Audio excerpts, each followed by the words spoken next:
Hello, everyone. I'm Josh Oakes, and we have one of our awesome partner schools here today, Needham Elementary School. It's so good to have you here today. Dylan, you're the principal, and we're honored that you're part of our VIP program where you're helping parents and also students to be informed on all these apps and what we can do together. You have a special story for us, something that happened this week. Can you bring us up to speed on what happened? So we just started this program about a month ago, including VIPs for our parents. So I had shared that with parents, and we had had additional issues with our fourth graders in particularly over the weekends. And so I went to fourth grade lunch one day a couple weeks ago, and I talked to them, and I say like I would talk to my own kid because he's a fifth grader. Talk to them about I'm communicating with your parents about a program we're using and to stay smart and safe online. And so I just talked to them for about 10 minutes. Little did I know the kids were listening to me.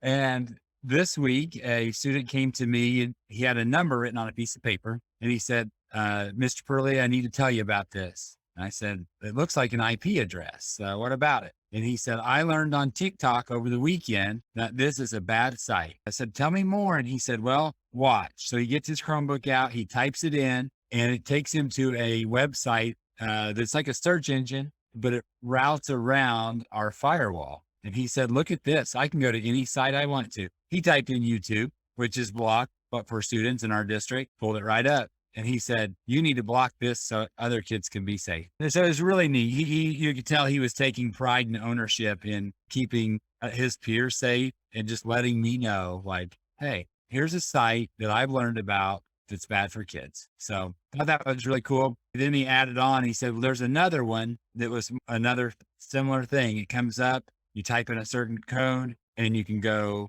onto the internet around our Go Guardian firewall. He had written it down on this piece of paper, and we were able to take care of that behind the scenes to block those at the district level. But wow, at least that know what's happening. And I think that's key.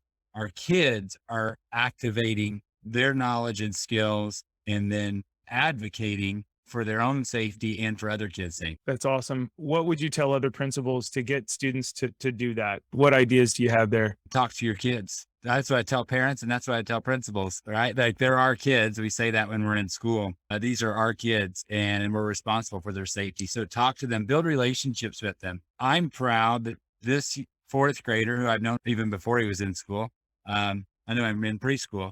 He came to us.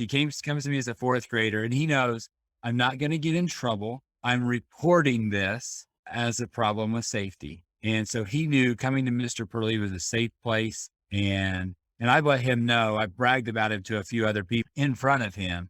Yeah. So he knew he was going to get recognized for doing the right thing. So it comes down to the key word, I think, of relationships. He knew he was doing the right thing, and he has a good enough relationship with me as his principal. He can come to me and share that. That's awesome. Thanks for the story here today. We appreciate it. Absolutely.